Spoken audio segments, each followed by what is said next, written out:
Hey, so it is November the 6th, which means it is the day after Election Day.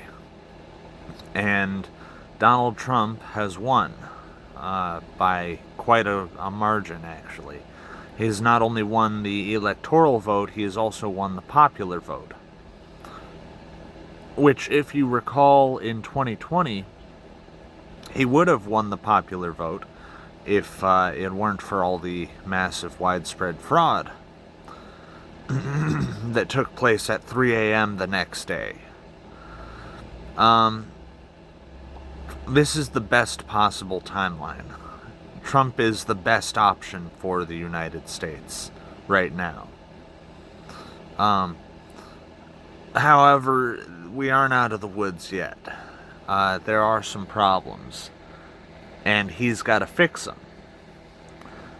Probably the biggest problem is the war in Ukraine.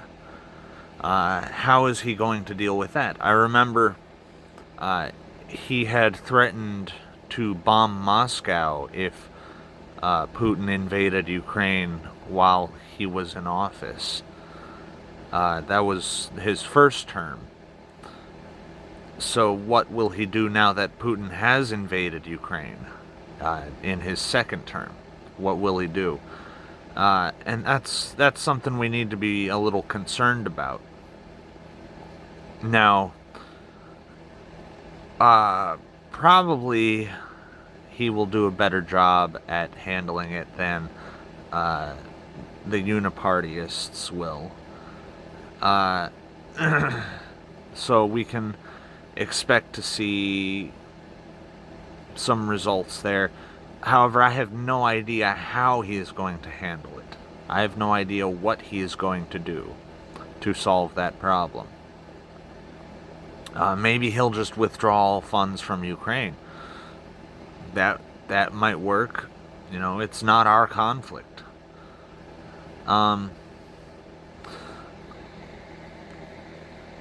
We need to be prepared for the left's response to his victory. Because, you know, the last time he won, and he won fair and square in 2016, there was some rigging, but it wasn't as large as in 2020.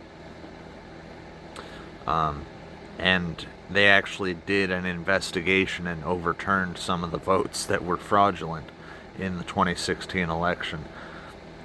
Hillary Clinton had 3 million fewer votes after they investigated. So that's a good thing. But the left rioted for 4 years nonstop. And now Trump has won the popular vote. What can we expect to see? Will they riot again for 4 years nonstop? Will they try to assassinate him again? How many times will they try to assassinate him? These are things we do need to be worried about. I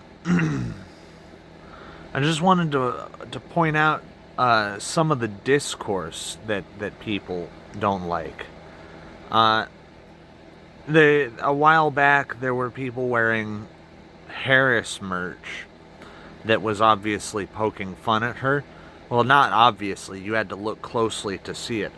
Like, there was someone wearing a shirt that said Harris, but the H was made out of a woman kneeling between two male figures and grabbing onto their genitals. And the left was up in arms about this. They were like, this is disgusting. Look at this horrendous rhetoric. But the left began this sort of rhetoric. Another thing is that people were saying, fuck Joe Biden. And when Joe Biden called Republicans garbage, people were saying, well, you were saying fuck Joe Biden for 4 years. And now he has called you garbage. That's just doing the same thing. But the left began this rhetoric. In 2016, the left started with fuck Trump. And every MAGA person is a Nazi, a fascist, a racist, a bigot, a sexist. And so really, when the right came out and started saying the same things, engaging in the same kind of rhetoric, that was just a response to the left. If the left had not begun this horrendous rhetoric, the right would not have engaged in this horrendous rhetoric. And we wouldn't be having this discussion. So really, the left started it, and the right just responded to it, and now the left is just continuing it. I just wanted to point that out. So, Donald Trump has won. Things should be getting better. Things should be getting better. Remember that Donald Trump was very good for the economy. He was actually very good on war. He didn't start any new wars. He actually ended wars. He was good for gun control, actually. Everyone likes to say he banned bump stocks. Bump stocks were an obscure accessory that almost no one actually knew existed until he banned it. And he undid more gun control than he put in place. He threw out several dozen executive orders that were restricting firearms. So he is a net positive for gun control. He's good for drugs. He's said that he's going to legalize marijuana at the federal level. I believe him when he says this. It would be very easy to do so.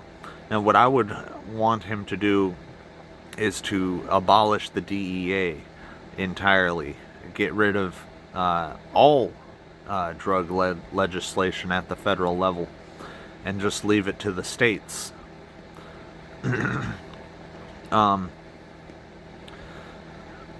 Now, he is also going to be good for taxes.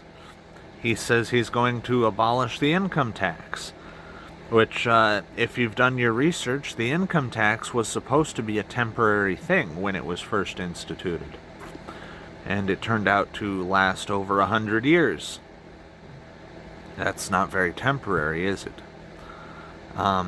So he's gonna hire Ron Paul for working in his government. So, he is the libertarian candidate.